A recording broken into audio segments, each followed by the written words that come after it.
Bismillahir Rahmanir Rahim. Alhamdulillahi Rabbil Alameen. In the name of Allah, the Beneficent, the Merciful, all praise is due to Allah, the Lord of all the worlds. We welcome our friends in South Africa, the United States, and around the world to this week's edition of A Conversation with El-Hajj Mauri Saalakhan. I'm pleased to be your host, coming to you once again through the Salam Media Network out of Johannesburg, South Africa. Salam Media is an online portal for humanitarian journalism. We don't just report the news, we advise you on what you can do about it. Today's thought-provoking working title is Jews Who Say Not in Our Name. Today's conversation will be with a valued friend who I've known for many years. Rabbi Israel David Weiss of Neturei Karta International. He is no stranger to the Salam Media Network and to the anti-Zionist forces both here in the United States and abroad. But before we bring him on, I want to share a thought-provoking message from a Jewish lady. This just came to my attention a few days ago. Israeli-born former IDF soldier, Inat Temkin, made a request that her message be shared far and wide. And it is a pleasure for me to be able to do so.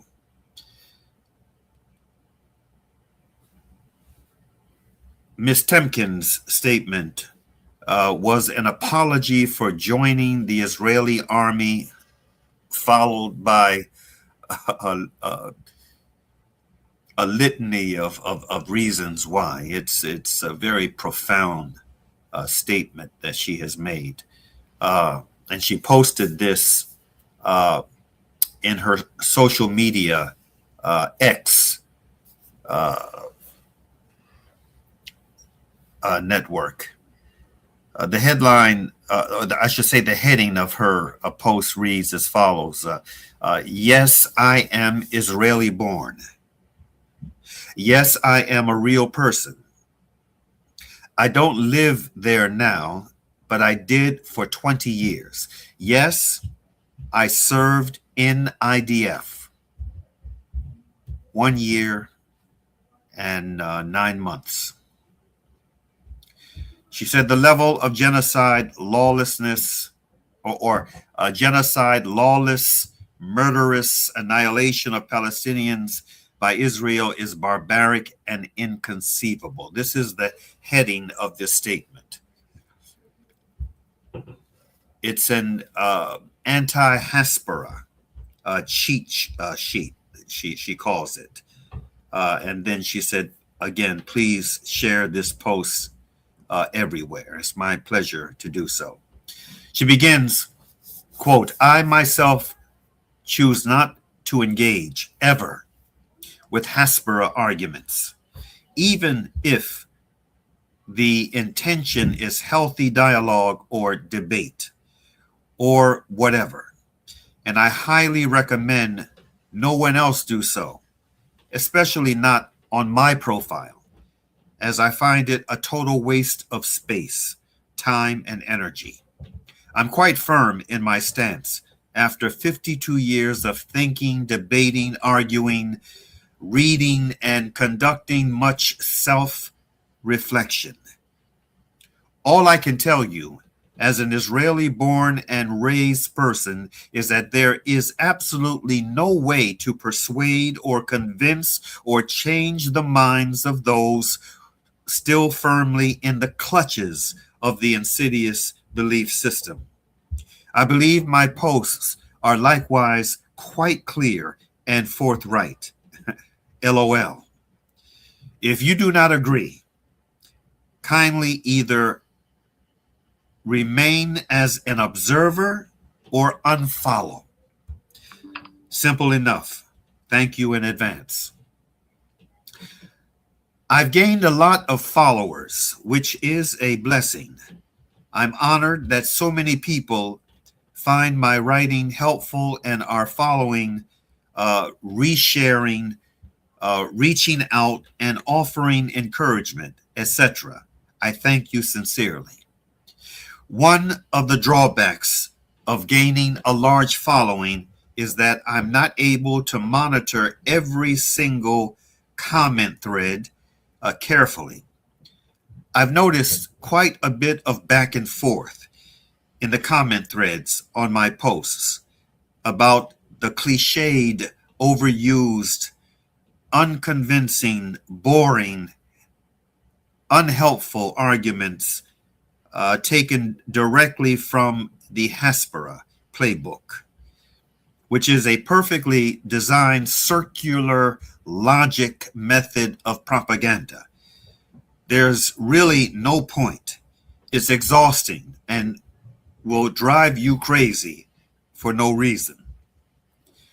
Nevertheless, in case one really feels the need to respond to overused, illogical, and ridiculous arguments, may I suggest the following helpful guide? And then she gives a number of points. The first point she gives is Israel has and or does not have the right to exist. Palestinians have and or does not have the right to exist. Her answer: countries, states, and other national/political entities do not have rights. Human beings have rights. This argument is a divisive, inflammatory, unproductive distraction used as a way of diverting from the ethical, legal, and human rights issue at hand. See my post, and then she provides a link. Second point: Israel is the ancestral homeland of the Jews. Her answer: if based on biblical stories, I don't believe in fairy tales. If based on historical evidence and or genetic lineage, well then, I argue that Africa is scientifically 100% the ancestral homeland of the entire species Homo sapiens, as the species originates in Africa. This obviously does not mean anyone belonging to the Homo sapiens species has a rightful claim to any territory, region, or property located in Africa, nor the right to displace and dispossess anyone now living there. Next point: there was never a Palestinian state or Palestinian people identity, aka a land without people for a people without a land.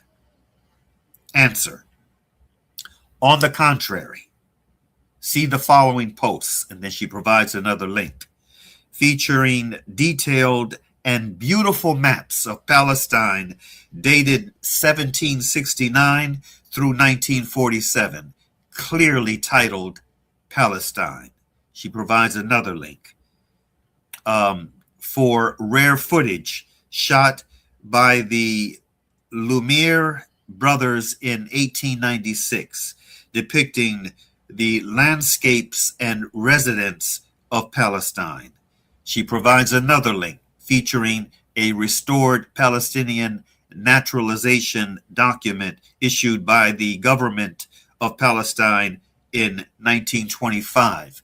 Then she provides another link for a collection of remarkable and truly heartbreaking black and white photos of the colorful, vivid life of Palestinians before the Nakba, including a clinic with a sign which reads, "The Department of Health, Government of Palestine."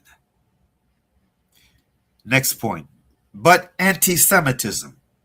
Answer: Literally no other factor has been more harmful and incendiary and exponentially raised levels of anti Semitism and danger to the Jewish people across the globe than Zionism. The obvious, insidious Jewish supremacy inherent in the structure and political dynamics in the apartheid state of Israel, and in particular, the expedited decline of all that may have been at one time a bit more a persuasive facade of decency and democracy. She goes on to say the death knell was out and out genocide, unprecedented radicalization, and clear evidence that Zionism always intended to annihilate the Palestinian people and erase the entire Palestinian identity by any and all means possible. Bonus points. For just one horrifying example of how but anti-Semitism became a self-perpetuating circular logic, idiot-proof method of trapping Israelis and Jews in a pro-Zionist mindset. See my post about the 1970 hit song, The Whole World is Against Us. And then she provides another link. Next point, Jews need/deserve a state of their own. Answer, all Jews are welcome in the Jewish autonomous Oblast region of Russia, in which Yiddish is the official language, even though the percentage of Jews living there currently around 1% is around 1%. And then she references Britannica.com. The Jewish Autonomous Oblast is a federal subject located in the Russian Far East bordering China. Established by the Soviet Union in 1934 to provide a homeland for Jewish people, it retains its unique status as one of only 2 official Jewish territories globally alongside Israel. Her next point. What about the USA, Canada, Australia, India, Pakistan, Germany, the UK, Somaliland, China, etc.? They also colonized and or committed genocide and or are an ethno-state. Why haven't they been dismantled? Her answer, whataboutism is considered a form of logical fallacy, more accurately described as a rhetorical tactic that relies on the fallacy known as tu quoque. You too. The basic structure is a person A. From person A, X is wrong. Person B, what about Y? They do it too. The response does not actually address whether X is wrong. Instead, it shifts attention to a different actor, event, or wrongdoing. Next point, peace, dialogue, and coexistence. Answer, is the Zionism, all the reasons why liberal Zionism is the ultimate form of Haspera. Unfortunately, utter nonsense masking the genocide intent inherent in Zionism are summarized in my post of May 16th, 2026. And then again, she provides a link. The two-state solution. Answer, all the reasons why all two-state solutions or a binational federation or two nations, one homeland type proposals are non-starters, dead in the water, BS, unfair, unjust, and unfeasible options are summarized in my post of April 24th, 2026 and then she provides another link. This is well documented. This is a very well documented statement, argument that she's making, in which I also explicated what I see as the only true, just, logical, possible solution to this endless and deadly puzzle. One democratic state from the river to the sea. Next point. But they rejected the partition plan. But they rejected the two-state solution. But PLO, Hamas, Hezbollah, but they elected Hamas in Gaza. But October 7th, her answer to these buts. If Zionism had not, using Western funding and military support, insidiously and maliciously invaded, colonized, overtaken, destroyed, actively displaced, and decimated approximately 700,000 indigenous Palestinians, then slowly but surely annihilated the Palestinian people by implementing Jewish supremacy in the form of the apartheid state of Israel, illegal long-term military occupation of territory and civilian populations, put a locked fence around the concentration camp that is Gaza, aka the largest outdoor prison on the planet,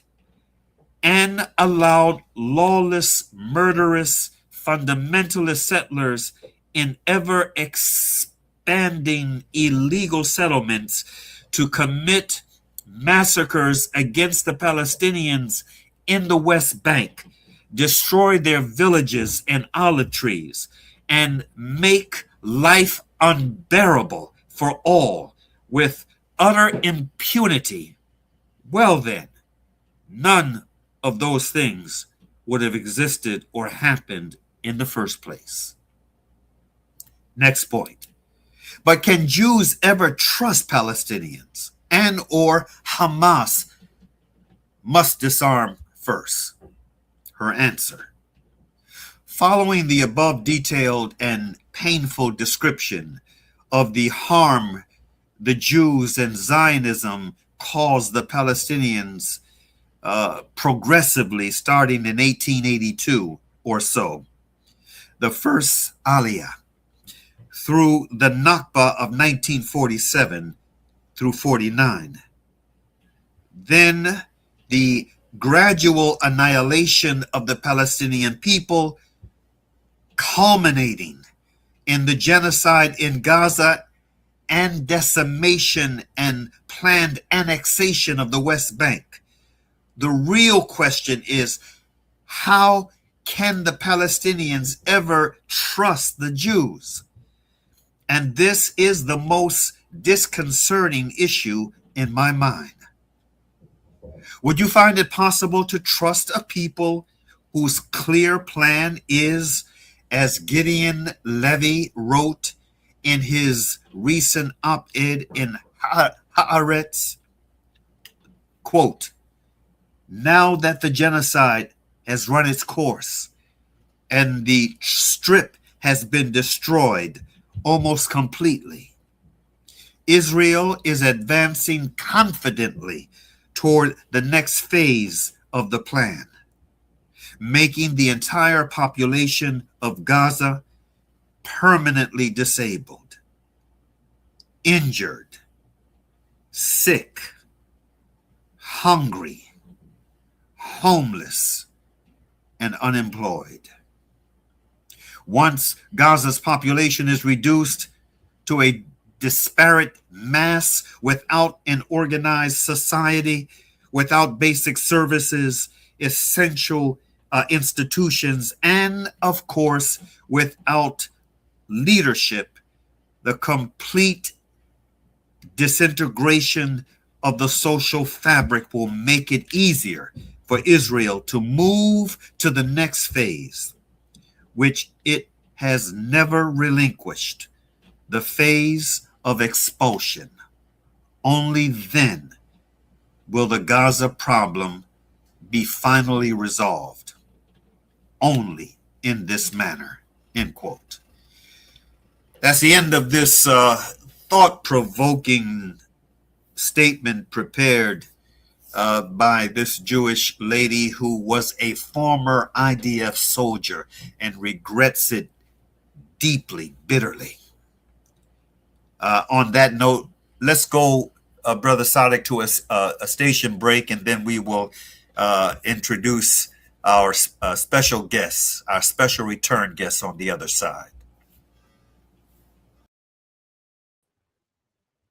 Are you banking with convenience, transparency, and flexibility? With Al Barakah Bank's transactional banking account, you can enjoy convenient everyday banking designed around your needs. Benefit from zero fees on point-of-sale transactions and manage your banking easily through Al Barakah's secure mobile banking app and internet banking platform. From everyday payments to managing your personal or business banking, Al Barakah makes banking simple, transparent, and convenient. Visit albarakah.co.za to learn more. Al Barakah, your partner bank. Al Barakah Bank Limited is an authorized financial services and credit provider. Hey, Gulam. Yeah? Did I return your lawnmower last month? No, bhai, you didn't. Oh, no. Now what'll I do? I wanted to borrow it again, man.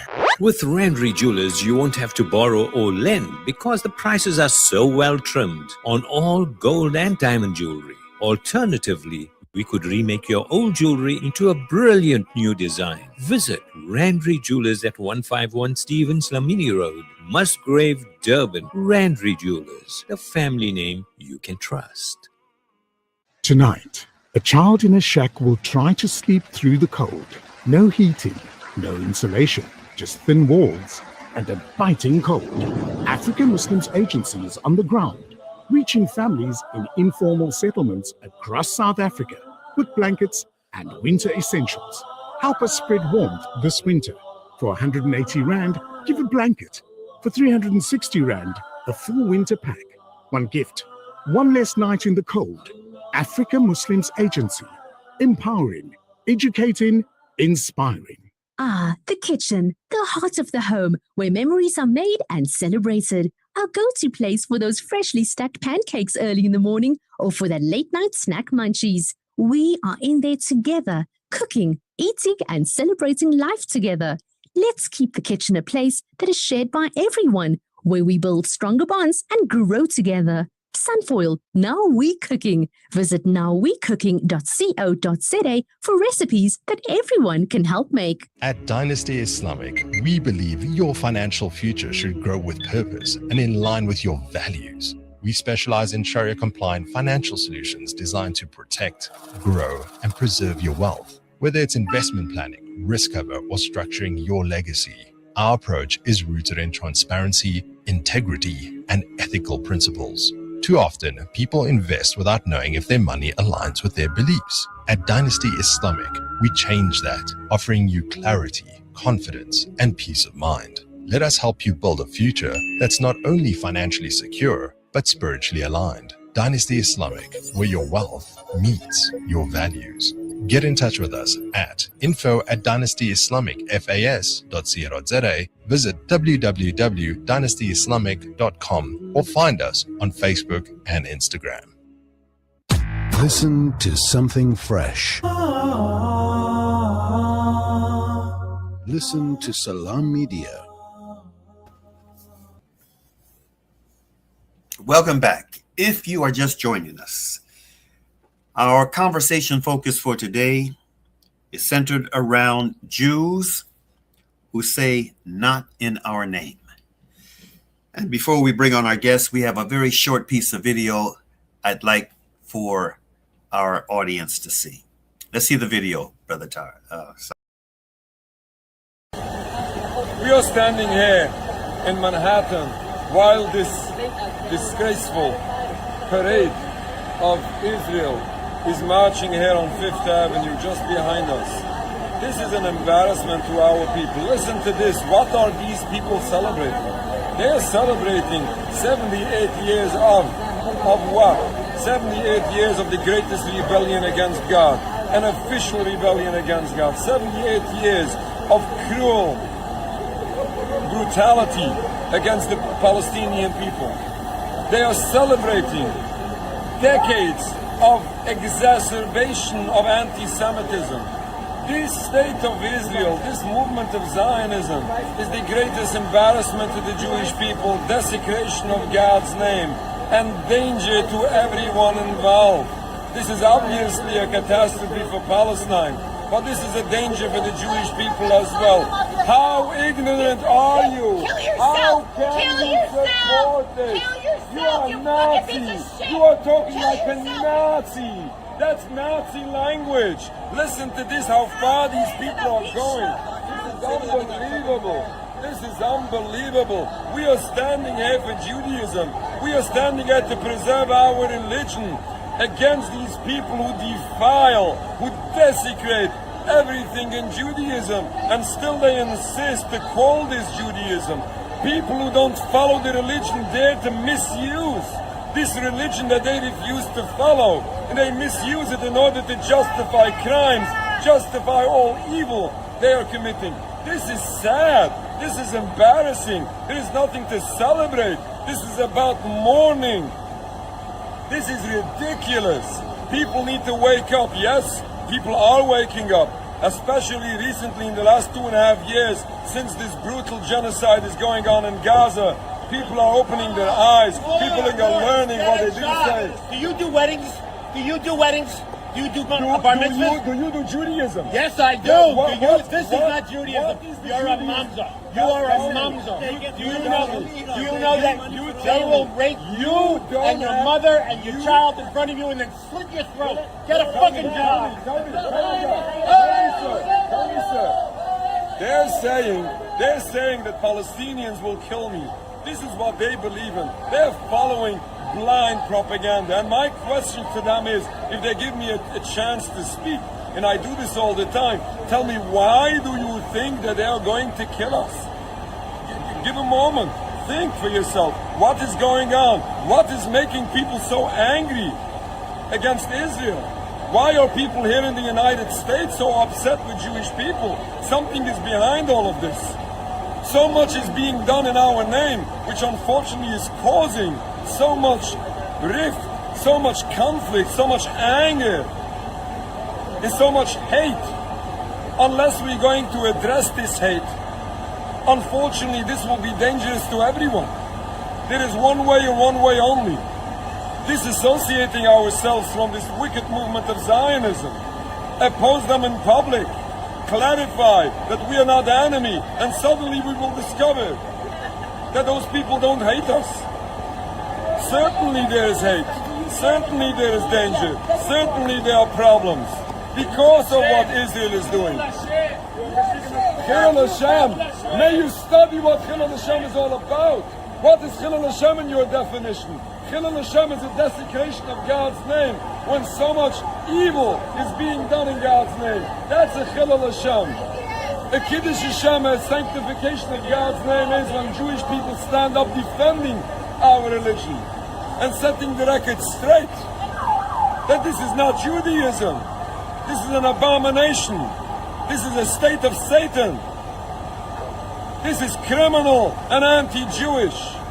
Shame on you, you little fuck. Shame on you supporting that flag of Israel. That's you supporting the greatest rebellion against God. And you are encouraging so much death and destruction to others and danger to the Jewish people. This is the flag you are identifying with. This is sad. This is disturbing. This is terrible. This is ridiculous. We are Jews. And because we are Jews, we are here to defend our people. We are here to defend our religion. And therefore we stand up and we say. Yes, indeed. Yes, indeed. Now, unless he has a twin, that was my good friend Rabbi Feldman delivering that presentation at, I believe, if I'm not mistaken, and if I am, Rabbi Weiss can correct me when he comes on. I believe that was at the recent uh, Israel Day parade in New York City. Without any further ado, let's welcome our guest to today's conversation, Rabbi David Weiss, Israel David Weiss. Shalom, assalamu alaikum, my brother. Alaikum salam. Yes. Oh, my goodness, my goodness, my goodness. Where do we begin? Where do we begin? Um, what is, first of all, I'd like to know what is your thought, what your opinion of that statement that I shared in the opening of today's broadcast from the Jewish lady who was a former IDF soldier, and what would you like for the audience, the viewing and listening audience, to know beyond what she had to say, and also you can either substantiate or correct me concerning that piece of video. Was that from the recent New York Day Parade in New York City? Yes. So please. First, thank you. First, I pray to the Almighty to bestow upon me His truth, His wisdom, that I may be worthy of conveying His message, and so, inshallah, sanctify His name and bring peace to the world. Sound like to you, to all your distinguished followers on your program, which is worldwide. I would like to thank you for the many years of your devotion to looking for what the Almighty requires of us, righteousness and justice. I've known you, as you said. We've worked together at different rallies and different points. Yes. And you stand there in the cold and the heat, and as do you. Yeah, so it's really very admirable, and the Almighty, I'm sure, will repay you thousandfold for this because this is what we were born and created to do. Yes, in regard, first I'll just touch on that. I believe, we constantly, constantly means especially since the last the 2.5 years of what's in attacks on Gaza, we out daily and almost daily we go to Manhattan and Washington and all over with God's help. So I can't be 100% certain, but I was also there by the Israeli Day Parade, and it looks like from the background it was by that which we go every single year with God's help. We stand out there when Israel makes their what they call Independence Day Parade. And they unfortunately they constantly do. They try to represent themselves as the representation of the Jewish religion and Jews who are affiliated with the Jewish religion. Therefore, we feel it incumbent upon us that we go, we stand out there, and we refute their legitimacy. We stand there and tell the world that they are frauds. I was also there. Just we thank God we have quite a lot of people, thank God, who are standing and demonstrating. So we found ourselves at different parts of the parade. It used to be, for some reason, we used to be on the parade route. Actually, we had one whole block cordoned off that we could stand on the side. But I don't know who had the power to move us off the parade was like a block or two, whatever it may be. So therefore, we found ourselves at different points to be able to engage people while they were going to the parade route or going past.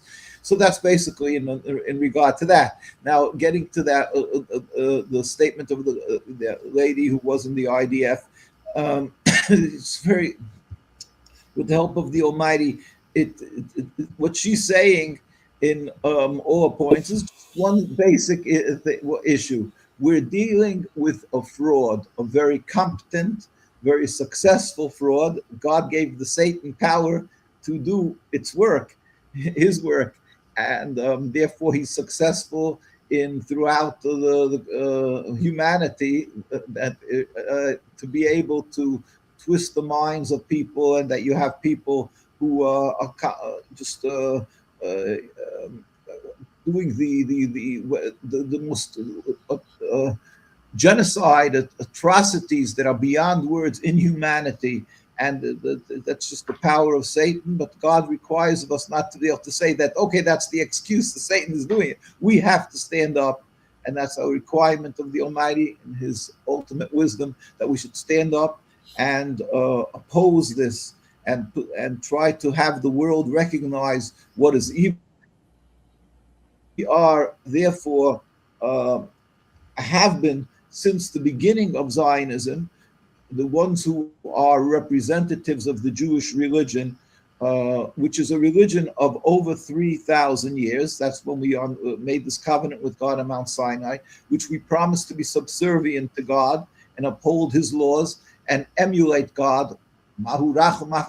Just as God is compassionate, you should be compassionate, not to kill and not to steal, and to do kindness, emulating God, and also to recognize when good has been done to us, to show appreciation and repay good with good.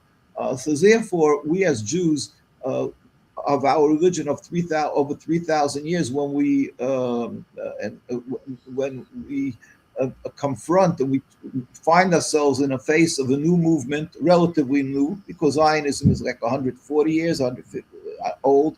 It's a movement that's trying to transform this subservience to God into a base materialistic concept, nationalism, that they're going to have a land, they're going to be a nation amongst nations, they're going to have an army and Nobel winners and the Olympic team, gold winning, and so forth. They're going to be the first of the first category of nations, first world country, and that's and they constantly espouse this concept that we are a great people, and we even allow any type of people. We believe that it's a country that's the first democracy in the Middle East, and proudly announce that they totally allow, and you can be a rebel against God. You don't keep the Sabbath, you don't keep anything, and this is what it means, a Jewish country.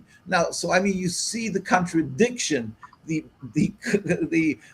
just the blatant contradiction covenant that we made with God. How dare you declare that declares openly that you don't have to keep the Sabbath, that shows that God created the world the 6 days and the seventh he rested, which in the Torah says that it is one of the worst crimes against God, and on and on and on. You could steal and you could kill, whatever or the things they don't admit to that they're killing or stealing, but basically you don't have to eat the kosher, and that they're a democracy. So are you a Jewish state or are you a democracy? Make up your mind. So the contradictions, the blatant hypocrisy and falsehood of what they're trying to state and what they are is just out there. And as is expected, all the rabbinical authorities around the world, when this movement started of Zionism, they stood up and they said, excuse me, this is not Judaism. This is a total rebellion against God. A people want to make their country. Don't call it something what it isn't. Don't use as a reference. Don't claim to be under the umbrella of the Star of David, where King David made psalms, and he said that he was his total humility to God, and that's what his whole life is about. So the whole issue is false. I mean, when they made the state, I always carry around certain pictures. When they made the Independence Day, the Declaration of Independence. It's all over the interest. Anyone can see David Ben-Gurion, the first prime minister, declaring, reading the Declaration of Independence in 1948, Now you look at the dais. Well, you have a picture of Theodore Herzl, the Stars of David, and here you see the dais. You don't see any rabbis, the leaders of a religion. You would have a Muslim religion. You would have ayatollahs, imams, mullahs, whatever you would call them, you refer to them. It would be a Christian state. You would have some priests or something. Here, the audacity, the hubris that they're calling it a Jewish state, using the identity of Judaism, calling it Israel, which is Jacob, and they have them sitting there where you don't see them covering their heads, which is a Jewish requirement to show that there's a God above us. We cover our heads to show there's something above us. And so this is just the introduction to get a view of we're dealing with the fraud, with the bogusness of this state. But that should be the introduction, and to give you the understanding of whatever this lady had said, very clearly and very lucidly she explained. But there's so much more to this. But you just look at the root, the core of this, and you recognize we're dealing with a fraud that sees that whenever the Jews demonstrate, simply, we never carry guns. 78 years we don't have guns. They spray them with chemicals, destroy their clothes to discourage demonstrations. They actually assassinate them. They step on their heads with their horses. They trample them. They murder all. You can see. They basically, it is the scandalous and beyond words. They're busy murdering old rabbis, children. This is what they've been doing for 78 years and more since the beginning of Zionism, even prior to the state was. So this is what they're doing, and if it would happen anywhere, just once, it would be a scandal in any other country of the world. But they do it with impunity because the Satan has this tremendous power that, unfortunately, that this is what it is. God, with His ultimate wisdom, gave that they could simply con and dupe the world or intimidate the world, that they're being supported in this fraud of using a religion that says that you cannot kill, that you cannot steal, and that were forbidden since the destruction of the temple 2,000 years ago. Jews were expressly told by God that we are forbidden to reestablish any Jewish sovereignty. Now, when I say Jewish sovereignty, I mean a truly godly place that we should live together and serve God with a temple and so forth. That is forbidden for us. So we would never attempt to do such a thing. But certainly, of course, a country that's simply a transformation to a democracy, what they call it, which it's not a democracy, but a nationalism, let us call it what it is, a nationalism that ignores the indigenous populace that was living in their home that they decided they want to call their state, their country. So they're taking this over by killing and stealing and oppressing and whatever they're doing, and they're using it in the name of God, falsely abusing and using a concept, a religion of thousands of years where we died for this holy name, for God and for our religion, and in order to uphold the Sabbath, in order to uphold not to kill, in order to uphold all what God required of us. We proudly died for that throughout the ages, whether it was the Spanish Inquisition or the Crusades. We died for this cause, and we never, by the way, even though we suffered so much for this, for our religion, we never, in this 2,000 years of trials and tribulations and stuff, we never reestablished or attempted to reestablish a Jewish nationhood. Why? Because that is a clear directive of the Almighty that we're forbidden, because God sent us into exile with the destruction of the temple. Everything is from God, because He felt we're not on that level of holiness that we required. Not He felt, that's the way God states. And He sent us into exile, and He promised us that one day, when God feels it's right, He will make a metaphysical change in the world where all humanity will recognize one God, where all the nations will join together and serve Him in harmony. They'll stop being atheists. And so that day will come. But God is full of compassion. The second that can happen, He'll do it. But till that day comes, He says, it's like a medicine for us. We are spread throughout the world in order to be able to become humbled, and in also order to be able to spread, we believe, ideally, that there is a God on the world, not to convert Jews people to Judaism, simply that we should practice as a holy people, and that way people will see what it means to be godly, ideally. And that's what the Jewish communities around the world, what we've done for thousands of years. We have tried to uphold the Torah to the best of our capabilities, our abilities, and in that manner we're sanctifying God's name.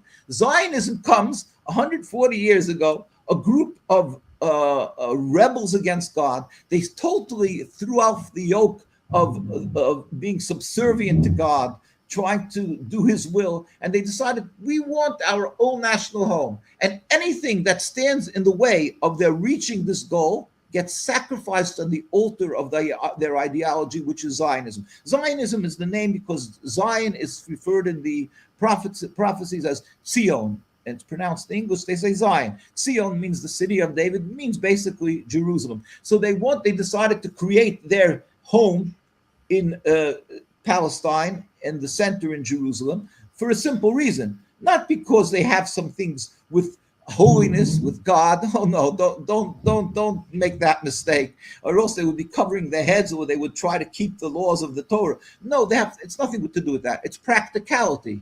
They wanted to make it in Uganda, in Patagonia, in lush lands where they would be successful. They had a meeting in the 1890s in Basel, Switzerland, and they picked Palestine because it said, for practicality, we need a massive amount of support in order to be able to create a country. That's the facts of life. You need a massive amount of support and the backing. And to do that, they said, so we'll go to Palestine, count on the ignorance of the masses and the beliefs of the Christianity, evangelistic Christianity, that the Old Testament is also holy, and therefore it says there that the children of Israel has to return to the land of Israel. And to get a little further into that, there's going to be Armageddon, so there has to be all the Jews amassed there, and then there'll be a war, and everybody who doesn't convert to Christianity will be killed, whatever it may be. But they do believe in the children. So there's different concepts of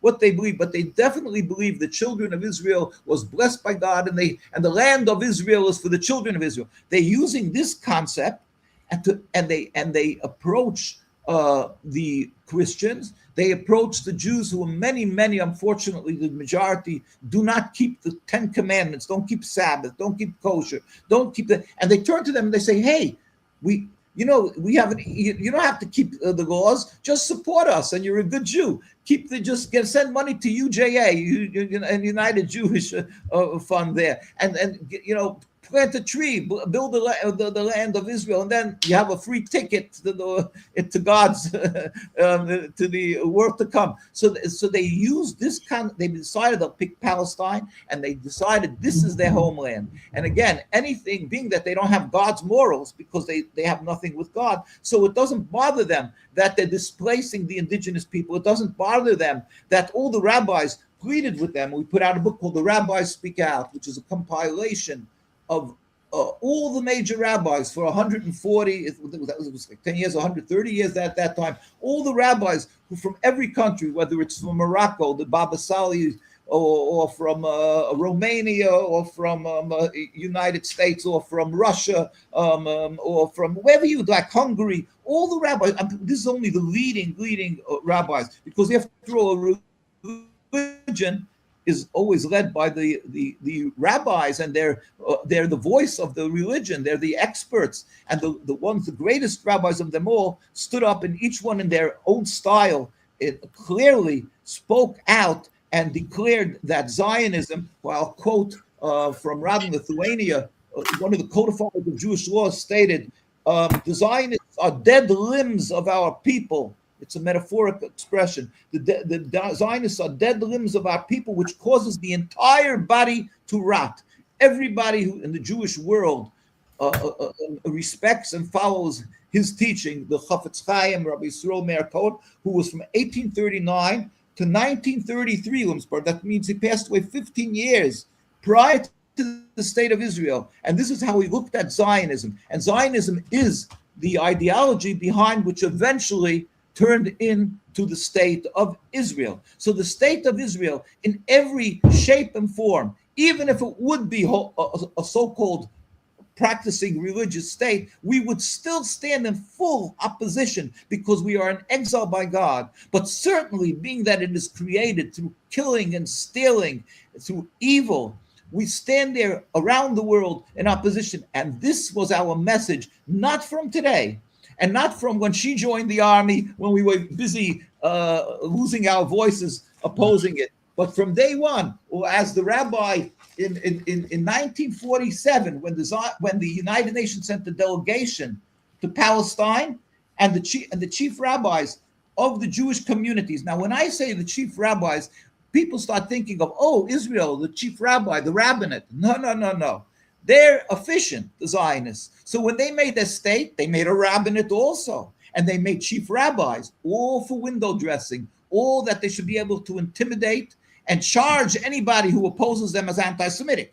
But we don't recognize not their state as legitimate, and not their rabbis, not their rabbinate, and not their chief rabbis. They're all excrement.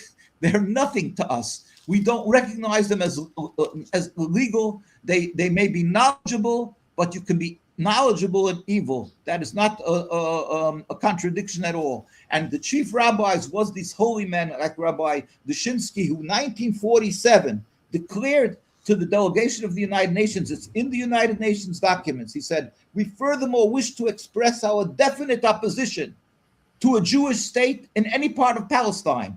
He is sitting there, the heads of this beautiful Jewish communities that's residing in Jerusalem, in Palestine, in Safed, and all these Tiberias, and all the lands, all the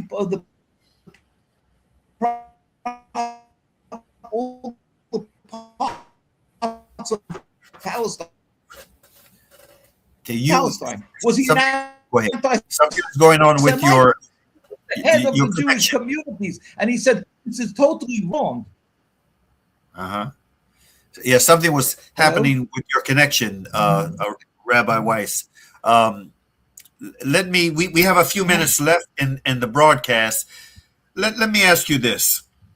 You have been a very passionate, you and other rabbis of Neturei Karta and other Orthodox Torah-believing movements have been very passionate about making this much needed distinction between Judaism and Zionism. You've been doing this for years. Are you encouraged by the rise in awareness and consciousness of this distinction and the fact that it is now the argument is now not just coming from anti-Zionist Orthodox members of the Jewish community like yourself, but it's also coming from other members of the Jewish community. There's been just a rise in consciousness and a rise in pushback on what the state of Israel is what it represents and what it's been doing, especially since, over the past 2.5 years that this genocide has been taking place before the eyes of the world. I mean, have you experienced and observed and experienced a marked difference within your own community, within your own Jewish community on this issue? Yes. So with the help of the Almighty, I must say our hopes, our strength is purely because we are doing the will of God, and that God is the Almighty, all-powerful, and he will ultimately be the reason why the Zionist state of Israel will totally end. Indeed. Totally. In other words, it won't be that it will be peacefully, or like she was talking about a two-state solution which was a sham, whatever it may be.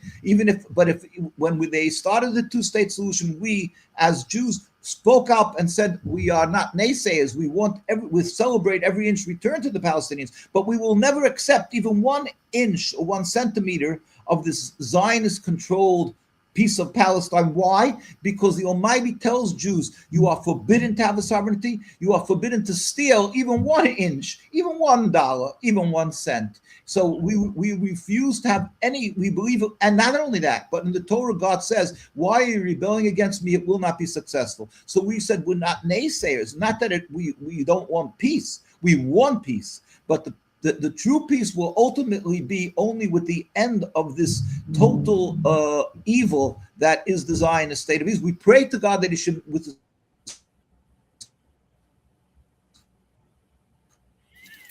You froze up again, Rabbi Weiss.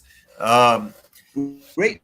When you come back, we're in our final stretch, and right now you're frozen. You're frozen on the screen. We can barely hear you. What I'd like for Rabbi Weiss. I could just state that. So therefore, although we it gives us because we're human beings, and when we see, thank God, that the world's eyes are opening and they're starting to understand that they've been duped, and that Zion, it's not a conflict of religion, falsely like the Zionists want to present it, and that the Muslims hate the Jews and hate the world, and that's an ingrained hate. On the contrary, we always lived together in peace. It was the Muslim countries that took us in. So their narrative is a false narrative, but we don't, still in all, and it's because of the blatant and the open media that there was able to leak out to the world, even though the Zionists are targeting and killing any reporter who goes there, besides the human rights activists that they're killing. Still in all, the world is starting to be aware. The politicians are still mostly under this tremendous pressure and intimidated by the Zionists, but still in all, the grassroots, just like by apartheid, was putting pressure on their leaders because they say this is inhumane and we cannot accept it. They don't have the problem that they have to have votes, the humanity, the grassroots. So there is a sea change. But our belief is, because ultimately we urge everybody to pray to God that He should bring it about speedily and peacefully without any more death and suffering, the removal of the impediment to peace, the illegal occupation, even 1 centimeter over the Holy Land or anywhere on the world. It's wrong, and we have to stand. But we do take, of course, like I said, because we're human beings, that and we are encouraged by seeing how God's ways are. God does through very secret ways and so forth, and we are witnessing that the humanity is starting to wake up and not accept the pressure of the intimidation of the Zionists. So we are witnessing this, and we hope that it will be the catalyst, or just like in your program, will be the catalyst to be able to bring an end immediately of the occupation of Palestine, of Gaza, of Lebanon, of Syria, of Iran, of all the countries that this evil force, that's the Satan, that encompasses all evil, but this it's most clear in the occupation of the Holy Land, where we witnessed it for over 78 years. It will end, and then we'll see that Mauri Saalakhan is not an anti-Semite. An anti-Semite is Netanyahu and Smotrich, Ben Gvir, and the whole Zionist state of Israel, the ones who are supporting them. That is yes. Thank you for that clarification.